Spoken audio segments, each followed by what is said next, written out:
Hey there, Business Freedom Podcast listeners. Lars Hedenborg here. Today, you guys are in for a treat. I'm with Lance Loken out of Houston, Texas. Lance, let me ask you a question. Are you prepared to share the good, the bad, the ugly about your business growth journey? Absolutely. All right, Lance, before we get into the business, why don't you give us a little bit of context about you personally? Our listeners like to have a little bit of an idea of who they are listening to. Sure. Been in the real estate business for about 7 years. Prior to that, most of my career is in retail. Been working for some multi-billion-dollar corporations in that environment.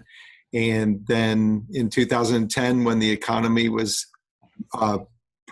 running poorly, got into the real estate industry, and so we had our fun start and got to today. Awesome. And it's going to be a fun conversation. I've been out to see your operation. You've been really gracious to let us in a couple of times and kind of see how you do things. And you've been really open with us. So I'm excited for our conversation today. Lance, what's a good, what quote or words of wisdom have you held on to over the years as you've been scaling the business? So ever since I was young, there was a quote that I got in high school from a real close friend of mine, and was going through a rough time at school. And the quote's a little bit long, but it says, "Don't quit." It says, "When things go wrong, as they sometimes will, when the road you're trudging seems all uphill, when the funds are low and the debts are high and you want to smile, but you have to sigh, when care is pressing you down a bit, rest if you must, but don't you quit. Life is queer with its twists and turns, as every one of us sometimes learns. And many a failure turns about when he might have won had he stuck it out. Don't give up though the pace seems slow. You may succeed with another blow. Often the goal is nearer than it seems to a faint and faltering man. Often the struggler has given up when he might have captured the victor's cup. And he learned too late when the night slipped down how close he was to the golden crown. Success is failure turned inside out, the silver tint of the clouds of doubt. And you never can tell how close you are. It may be near when it seems so far, so stick to the fight when your hardest hit. It's when things seem worse that you must not quit." And I've kept that quote. It's on my bedroom counter, and I still have it from when I was 18 years old. Man, that I got goosebumps several times as you were reading that. That is what's the name of that? Don't quit. Don't quit. Holy cow. I just Googled "Don't Quit" poem, and it immediately came up. Awesome. That's really cool. Thanks for that. So I want to do the spoiler alert.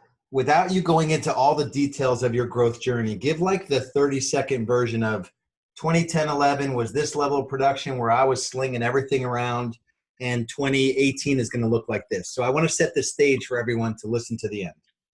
Okay, so the first year, my wife and I started the business in 2011, and we ended up with 50 transactions and did 8 million.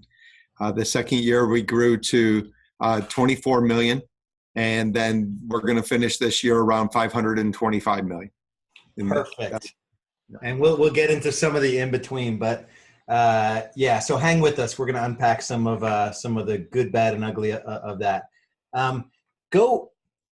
Maybe we can kind of deconstruct the different phases of your growth. So maybe it's you've told the story like on a year basis. I know you've had themes to your different years. Kind of unpack the different phases of growth, and then like, did you feel prepared for each phase? Were you like, how did you ramp this business from 50 sides to 8 million to 525 million in 7-8 years? And just so talk about the different phases of growth. Sure. So just a little background. When we first started the business, we were $250,000 in debt. So we were literally living from paycheck to paycheck. And I had been out of work for 8 months. So literally had nothing to start with. And when we sat down that first week, my wife, Karina, kept saying, "We got to go do business. We got to do business. We got to do this. We got to pay for groceries and everything." I said, "We're going to. The first thing we have to do is sit down and write down our mission, vision, and value statements." And she says, "You're nuts." And so we literally sat down at the dining room table and wrote down a game plan for the next 7 years of what we wanted to accomplish. And I'm writing down the first number, 8 million. And that was what we wanted to do the first year. Then wrote down the number 20 because we'd double the business in the second year. Then wrote down 84 million. Then the fourth year we were going to, or I wrote down 60 million, sorry. And then wrote down 100 million in the fourth year and said that was going to be our big plateau year. And then went in 50 million increments to get to 250 million, because at the time in 2011, the number one producer in Keller Williams was doing 225 million. So I just worked their numbers backwards. And that literally is what we did that first week. And took my cover letter from my resume and basically the tag line, that became our mission statement. And it was corny and, but that's how we did it. And now we have a brand new mission statement. Our team came up with their own mission statement for this year because the original mission statement didn't say, it wasn't our big why, and it didn't have a internal effect. So now our mission statement is to inspire a positive, lasting impact. And the team came up with it. Awesome. So you and Karina were just figuring it out, right? I mean, just kind of just slinging homes. And did you division of labor? Talk about those early years. What was the focus and getting busy, getting to 8 million, first of all, and then getting to 20 million? What did that look like, that period of time? Sure. So Karina loves to talk to people and she loves being on the phone. Her top strength is a wooer, work others over. And so she was like, I'll get on the phone and I'll lead generate. And she loves doing that. And I was like, great, because you're not going to get me on the phone at all. And so that's how we started. I was willing to go out on every single appointment, and I didn't care what the price point was. I didn't care where the appointment was. I mean, I literally drove 2 hours for an appointment, and one of them was a $30,000 listing. I mean, I didn't care that dollar amount. I was just going there to close the deal. And that's literally what we did that first year. I was up every morning by 4 o'clock, and lots of times I wasn't in bed before midnight, and working 7 days a week. Karina was working 7 days a week. We literally did whatever it took that whole first year. And that happened for the first 4 years of business, but that first year we had to do whatever it took to get going. And there were several instances where Karina would be at the grocery store with our two girls and calling me up and saying, hey, can I buy groceries? What's our bank account look like? And there were many days where that bank account was negative and we were robbing Peter to pay Paul, or as soon as the checking account became positive, we'd quick go and spend the money and then it'd be negative that night. I mean, it was such a game just to have cash. And that's how we survived those first couple of years. It was a challenge. Yeah. What was your first big leverage point? So outside of the two of you, was it a technology play? Was it a lead source? Was it a person, an admin? What was the first big sigh of relief? Like we could actually afford a human being to help us with the paperwork. Like what was that for you? Well, we literally looked at it from a little different perspective. We leveraged off whatever we were not good at as fast as we could. So in the third month of business, we hired our babysitter for 10 hours a week for $10 an hour. So $100 a week, which is, we could afford $100 a week. And she did all the paperwork processing for us. And she did that for about a year and a half. And that was month 3. And then in month 6, we hired our first buyer agent, and she had real estate background experience. So that helped us to get through that first year. So at the end of the first year, we had 4 people on the team. Okay. And then, so the next big push of growth, talk about that, where a few more people in the mix, you're going from 20 to 50, 60 million. How does your division of labor between Karina change? What is your focus? When are you making the shift from maybe giving up buyers? What does the next phase look like for you? Sure. Well, at the end of the first year, all we did was focus on buyers because, I thought listings was stupid. And so then at the end of the first year, we're going, okay, so what are we going to do next? And light bulb went off and said, hey, we should probably work with sellers because then we could have additional buyers. How stupid was I to think the other way? And so in January of that second year, we made a goal of having 60 active listings by July 1st. And the other caveat to that was we looked at what other top teams were doing in the business, and then what were we going to do to differentiate ourselves. We had 6 $100 million plus producers right in our backyard here. So we really had to differentiate ourselves. So some people are doing awesome at staging, some were doing awesome at photography, and some were doing awesome at marketing. But nobody from what I saw was doing all three of them together. So we said, that's going to be our value proposition. And so we went and interviewed stagers, we went and interviewed photographers, and I was recruiting another person to try to join our team. And she kept saying no. And I finally said, great, well, I'm looking for a marketing person. Do you know anybody that would have a few hours, because I can't afford much, a few hours to help us out there? She said, actually, a friend of mine works in the area and she's looking for additional work. And she has marketing background. So that was our next hire in that January of the second year. So our next group of people were all listing based, a stager, a marketing person, and our photographer. And I dare to ask the question if you hit the goal of 60 active by July. We hit it on July 2nd, so we failed. Yeah. And the one thing I've learned from the little time I spent with you is that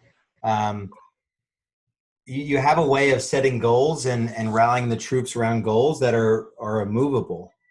And I've seen you, and this is something that blew me away. You're willing to do whatever it takes to help your teammates achieve those goals. And it's not because you need the money. It's not because you want to go on listing appointments on a weekend. Talk about goal setting a little bit and how you view it and how you've sort of instilled that culture of setting a goal and getting after it. Not like it'd be nice if we got it. So talk about that a little bit. So especially early on, I think what really helped us was the people that were with us. They saw the work ethic and they saw that our willingness to do whatever it took to achieve that goal and come with us to achieve it, instead of you go do this or you go do that and then we're going to hit the goal.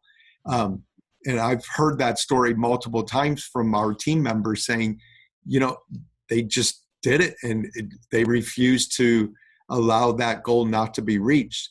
And then we've had to revise our goals a couple of times. So this year our goal is 575 million and we're going to hit about 525. So this will be the second time in our 8-year history that we're not going to achieve the revised goals. And what's really cool is we're still going to hit 525 million. The reason that we're not hitting that goal is because we didn't find enough of the right people to take us to that level. And we had the philosophy that we'd rather not achieve the goal and have the right talent in our organization than hit a goal and not and allow complacency or allow lesser than A+ talent to be in our organization. Talk about that a little bit. When in the early days, when the way you viewed talent in the early days versus the way you might view it today, or has it stayed consistent? It's been pretty consistent. Especially in the beginning, we wanted people that were professional, and I have a list of 5 qualifications. They have to be aggressive, driven, confident, intelligent, and most importantly, a team player. So that's been our mentality from day one.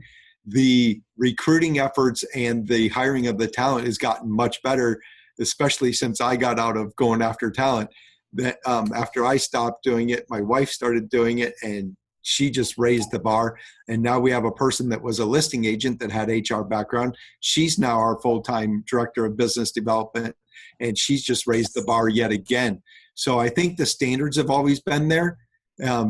And we've always had the mentality of top grading our talent. So, you put them in the criteria of 1 through 10, and anybody that's below a 5, you just keep top grading. Fortunately, that doesn't happen very often. And for the most part, anytime that has happened, it's because our values weren't in alignment with each other. Yeah. And one thing I saw you, I mean, you pretty much know every number in your business. Yes. Um, in the early days when you're, going from 8 to 20 and it's fast and furious and it's 25 hours a day, 8 days a week. When did you always sort of track at a high level? When was that, really important for you to sort of bring those disciplines into place? Talk about tracking and the importance of knowing your numbers. So I have an accounting background. I was a chief financial officer for several years. So for me, numbers is the most important thing. I feel like numbers tells a story. You can see a shift occurring via your numbers. You can project out what your business is going to look like a month from now, 2 months from now, 3 months from now. So back in 2011, when we started, I have my spreadsheet from 2011 and how we did our business. I have every single transaction recorded. Now the spreadsheets have changed over the years and they've gotten much better, looking at lead sources, looking at ROI, and projecting out by agent, by inside salesperson. What's really cool is today the spreadsheet can tell you everything instantly, and it's pretty awesome to look at today. But that's not how it looked, 7 years ago. Yeah. What do you talk about your philosophy about hiring, just inside sales versus outside sales? One of the things, and when you made that division, because I see solo agents like hire an inside salesperson like as their first hire, and they have no systems in place. They're not even busy themselves. And I guess for you, that was Karina out of the gate. So you had a built-in sort of inside salesperson. But talk about, I see your inside sales team as like the heartbeat of your company. 100%. Talk about the evolution of that. Maybe that's the next phase of growth, but talk about the evolution of that. Sure. So yes, Karina did it for the first year and a half. And then there was a buyer agent on our team that relocated to another city and still wanted to be a part of the Loken group. So we got her trained in being an inside sales agent, and she did that for another year. And then we found amazing talent in Sarah St. Marceau, and she is very good at taking nothing and building it out. And so when we found her, we asked her to build out the inside sales organization based off of what we both knew from corporate America. And that was really in the third year of business when we really started to focus on it and grow it.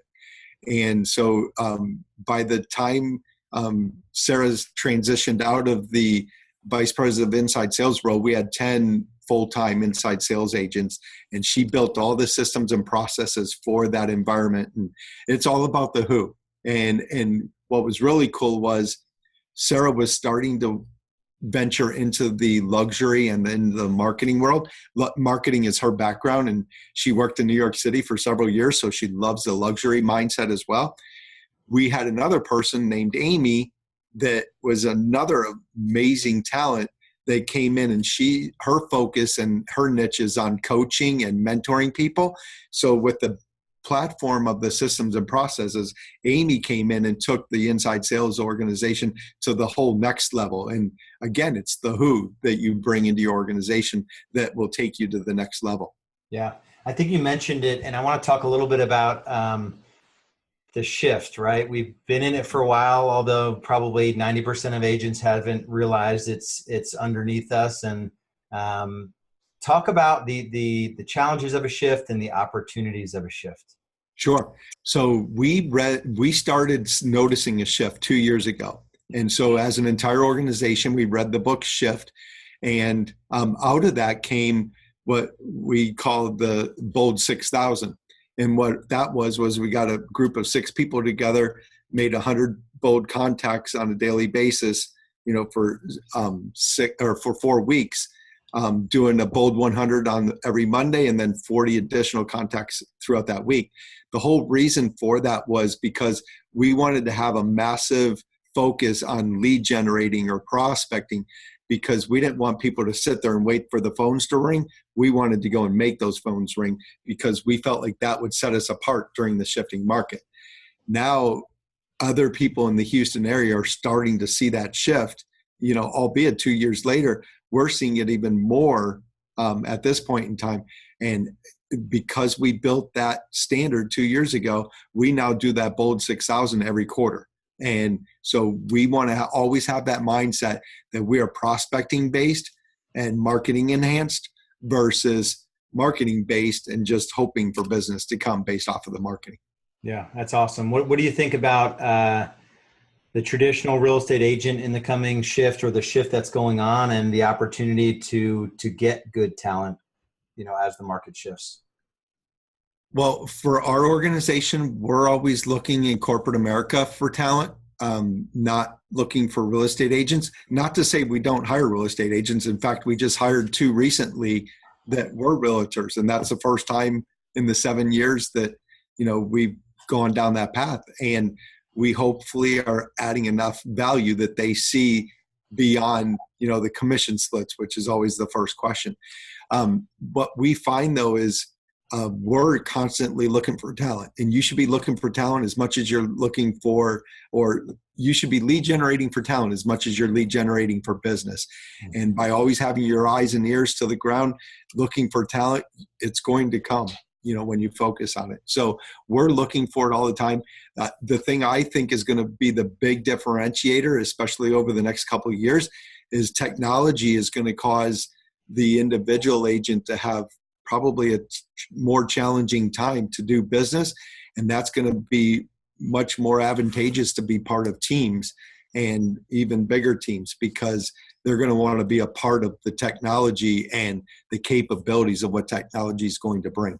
Yeah. There's the economic shift, the technology shift, the business model shift with, big money guys coming in and just dictating how real estate's going to be traded too. So, let's shift a little bit to something that's, not talked about as much in our industry. I mean, as an industry, we tend to focus on the big numbers. If you're doing them, there's a little bit of chest puffing and ego that I see in our industry, and less sharing about like some of the failures. Any business builder, and you shared in the beginning, that you came into the business in a real tough position, sort of paycheck to paycheck. What are some of the failures that you've experienced in your journey? Maybe some of those tougher times where it wasn't as much fun and you considered giving up. Well, I can honestly say the first 4 years of this business, I hated getting up every single morning, and I hated going to work. I hated real estate. I hated everything about real estate. And I don't think that there was a moment where I wanted to give up. And the reason was because especially after, 3 months in the business, we started having families that we were responsible for because they believed in the Loken group. And by the end of the second year, we had 8 families that we were responsible for. And if we're responsible for somebody else's income, in my opinion, that makes you work even harder. So I think that's what pushed us through there. In the second year of business, I like to think big, and I like to take risks. And I took a gigantic risk and put our home into foreclosure because I believed in an activity that I felt like was going to really take us to the next level, and took all the funds that was supposed to pay for the mortgage and put that into investing in this opportunity. And it was an utter failure, complete failure. And our house went into foreclosure in May of that second year. So, it wasn't fun. I'll be sure to say that. Yeah. Was it just a challenge of just a lot of hours? And, like you started off with the Don't Quit poem, was it like, man, I wonder if it's going to break loose at some point? Was that the biggest sort of challenge during that time?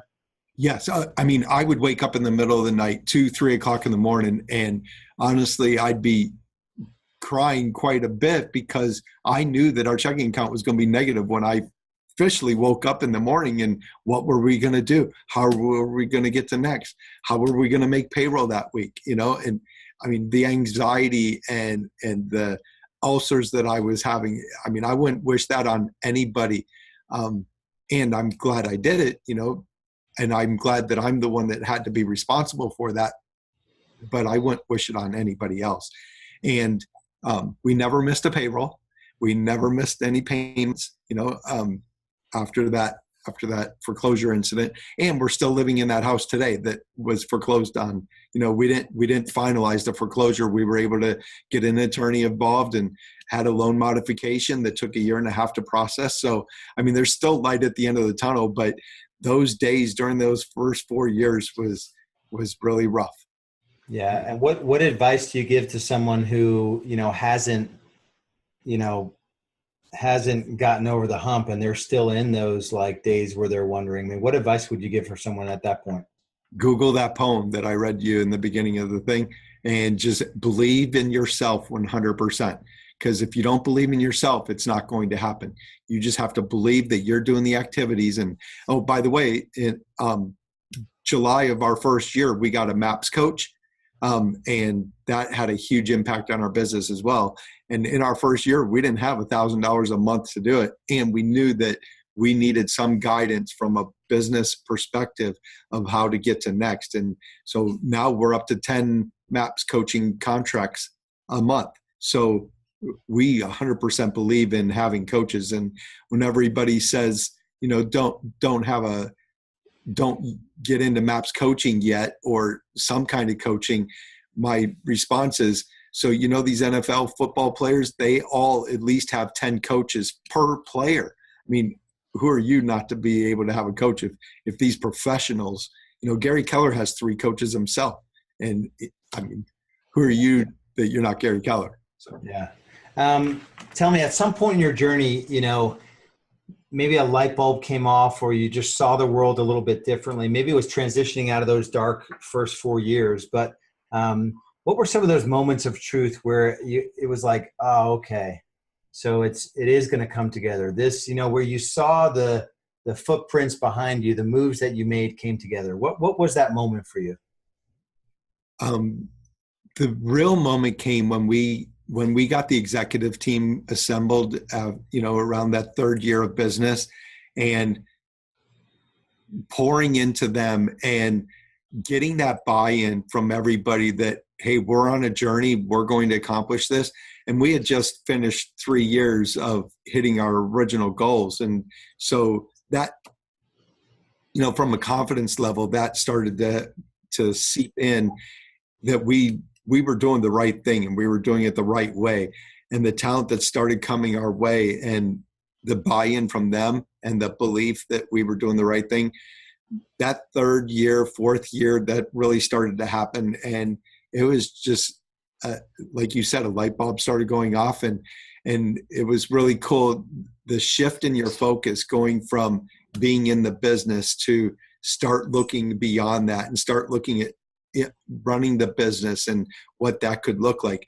It wasn't that I wanted to stop being a listing agent. It was that I needed to focus on helping them achieve their goals. And now my personal mission statement is to build an organization large enough to encompass their dreams and their aspirations. And when you started shifting the focus from the numbers to that was a huge moment. Yeah. Awesome. Let's dig into the current business a little bit. What's the team structure look like? You mentioned the production, but kind of give an overview of what your team looks like today. Sure. We have 78 members today, and they're all departmentalized. We have inside sales department. We have a marketing department, operations. We call them our success team. We have a photography, so they're all departmentalized. And we have listing agents. We have buyer agents. And all the people that support that. The really cool thing is, especially in this past year, having that mentality of helping others achieve what they want to accomplish, we now have 6 different brands in our organization, whereas 3 years ago we had 2. And so we now have a commercial division, we have a home services division, we have our luxury division, our charity, all these different divisions. And it's because we found talent that wanted to take the business to the next level. And we found the talent that was capable of doing that. And that's how we've grown. Awesome. Every real estate agent wants to know about like lead sources, what's working, what's not working, the failures that you've done with respect to leads. maybe speak generally about how you view, that world. I know a big chunk comes from the database for you guys, but talk about lead sources, what's working, what's not working. So when we started out, we utilized RedX for calling expireds. And then a couple of years later, we graduated to Vulcan 7. So that's how we started with the lead generating. Also, we didn't know a whole lot of people in Houston because we'd only been living in Houston for about 2 years at that time. And so we do play a lot of tennis. So that's who we started calling. And that was our sphere. So everybody in our data bank that was, sphere related, that's how we did it. And do you know anybody looking to buy or sell a home? And that, just doing that on a constant basis. Last year alone, we had over 50 transactions that were from our tennis data bank that I never even spoke to that entire year. And that just goes to the fact that our inside sales agents are constantly calling our sphere on our behalf to make things like that happen. So that's as we've grown. So right now, 37.3% of our business is coming from radio and television marketing. 26.8% of our business is coming from new construction. And 29.3% of our business is coming from our data bank or our sphere. Yeah, so you keep saying the word incorrectly. Can you elaborate on that? Well, in my opinion, the data bank is where you get your biggest ROI. So why not invest in that 100%? And so most people call it database, and I like to call it data bank because that's where your money's well spent. Yeah, and it's something I really, the first time we came to visit you, that I really took that to heart, just how you had a whole theme for 1 year. I forget which year it was. Talk a little bit about your themed years without diving too deep, but just go a real overview of how you, it was a series of one things almost. Sure. Talk about it. Sure. So our first year, again, we focused on buyers. Then the second year, we focused on sellers. And then the third year, we focused on growing the world. I wanted to go macro first and then go micro. So for me, macro was covering all 9 counties of Houston. We were already doing that by going on appointments no matter where they were located at. Then we started hiring real estate agents in each of those areas to cover those specific areas. So that was our focus that year. Then we got into new construction. Then we got into radio, and then television, and then we grew our luxury brand. And then the 6th year, we focused on growing our data bank, and that we were running right around 2,000 and in our data bank. And now, as of today, we're over 58,000. So what you focus on expands, right? That's awesome. What are you doing really well in the business right now? One thing that you're really proud of? Hiring talent and systems and processes. Everything starts, in my opinion, everything starts with systems and processes, because once you have that platform, you can grow to the next level based off of that. What are you most excited about the future of your business? So our focus for next year is going to be on communication. What is going to wow our clients, and what can we do to be proactive in our communication with our clients? Right now, we're being reactive, and sometimes we're not even calling people back. And it's a huge challenge, especially with the number of transactions that we're doing. So our focus and our planning advance is actually September 25th. The entire day is going to be spent on communicating and what can we do to become the 4 seasons of the real estate industry. What can we do to really focus on, before that client even asks us a question, they're getting that answer. And that's what I'm most excited about.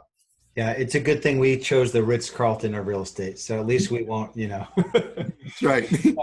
We actually started measuring as a team our email response time from our transaction coordinator just this last quarter, and it was over 24 hours. Mm-hmm. And even just since we started measuring, it's down to 5 hours. Yep. And Isn't so that awesome? Yeah, it's just like literally we didn't tell anyone to change anything. Mm-hmm. We just started measuring it, and it tightened up, by 5-fold. Right. When I say business is 80% mindset and 20% tactics. What does that mean to you? So, and it's funny you say that, because as I'm preparing for the planning advance, I've been planning, for the last 3 months or so. You talk about, just for instance, January 1st, you have your New Year's resolutions, and you're committed to achieving that New Year's resolution. And then on day 3, people are asking how you're doing with it. Oh, well, I got into this and I got into that. And the key point about that is, one, you're not passionate about it and you're not committed to it. Your mindset, as soon as you hit a barrier, you immediately bounce back to normal. When your mindset is committed to achieving what you are setting out to accomplish, you can pretty much do anything you want. And our organization, that's how we started, and we weren't willing to lose, and we were willing to do whatever it took. So from mindset purposes, that's the mindset you have to have. If you really, truly want to hit that number. Most of us dream about hitting a number and we don't write it down, or we're not truly committed to it. And as soon as something goes rough a little bit, then we go, okay, well, that was too hard. We're going to move on to something else. Yeah. One thing most business owners struggle with, and it sounds like you did in the early days, it's this enjoying the ride, right? Like really appreciating the journey that you're on. Do you have any practices that you put in place, on a regular basis, things you do to make sure you appreciate the journey? So I send out a TLG moment every single morning, so that when everybody wakes up in our team or in our organization, the first thing they read is this TLG moment. It's basically affirmations or something positive to lift them up for the day or impact them. I want everything in their world to be positive and uplifting, because negativity is so easy to associate with. I want it to be just the exact opposite. I want them to be able to enjoy doing what they're wanting to do, or enjoy doing the work that they're doing. And so that's been a huge deal for us. And then also, just telling yourself affirmations on a daily basis. This is not an easy business. It's very difficult, and you get to hear no every single day. And so what are you going to do about that no? And, play a game with yourself, and, just know that everybody else is encountering the exact same thing you are. Yeah. All right. So we're going to do like a lightning round. I'm just going to fire questions at you. First answer that comes to your head. All right. Okay. All right. So what keeps you up at night with your business? Getting to next. Getting to next. Nice. What were you most afraid of when you started real estate team? Failing. What was the best advice you've ever received about business? Quit competing and start dominating. Can you share a personal daily or weekly habit that you believe contributes to your success? Getting up every single morning at 4:30 and having a schedule to stick with, and not adjusting from that schedule. I time block quite extensively. Awesome. I'm going to go off script here. What does your 4:30 to 7:30 look like, if you don't mind sharing? Sure. So I'm up at 4:30. I get to the office around 4:55. I work out until 5:45. I shower. I'm in my office at 6 a.m. We have a gymnasium here at the office. And a shower, by the way. So I'm in my office from 6 a.m. until the rest of the day. The first hour, I'm looking at numbers and updating projections. And then I'm also reading a book during that time. And what's funny is I never read books before I got into real estate. And now I read every single morning, whether it be via Audible or a book. And then I start pouring into the rest of the team and making sure that they're doing, what they need or where I can help them out. Awesome. Any kind of app or internet resource that you are in love with that you think we could benefit from? Well, I'm using Kelly quite extensively right this second for an app, because KW Command and KW Connect are right on the horizon. So the more we use Kelly, the smarter she'll get. Smarter she gets. How about one book for our listeners? Maybe someone who's in like that early 4 years like you were. What's a good book you can recommend? Rocket Fuel and Grit. Rocket Fuel looks at business and says you have your integrators and your visionaries. So find an integrator and find a visionary for your organization. And then Grit was an amazing book that just, you have the do whatever it takes mentality. Awesome. What should you have shared with us that you haven't?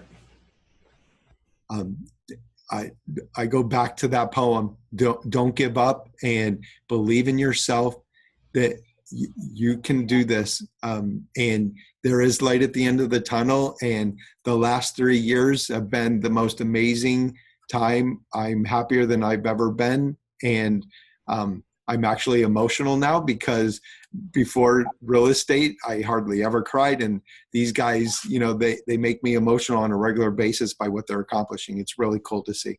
Yeah, that's awesome. Lance, if you had to do it all over again, would you do anything differently? Absolutely not. Awesome. I wouldn't do a single thing. Awesome. As we wrap up, a lot of people, and I just want to give you the final word. Like you said, the business is hard. The market's shifting. Where we were at wasn't easy, right? It was so tight inventory. And now a shift is gonna really sort of take hold. Just some words of encouragement. It's the most exciting time that you can get into this business. It is a time of opportunity. Everybody else that's been in the business is going to be freaking out because they've been sitting on their laurels because the market's been so good, and they're going to go, well, what do I do now? Because the market's shifting. And you're going to be hungry. You're going to be you're going to have that desire to do whatever it takes. Just keep on that, and you're going to make a difference. Yep, the gift of shift. I love it. Lance, this has been awesome, man. I can't tell you how much our listeners are going to benefit from this.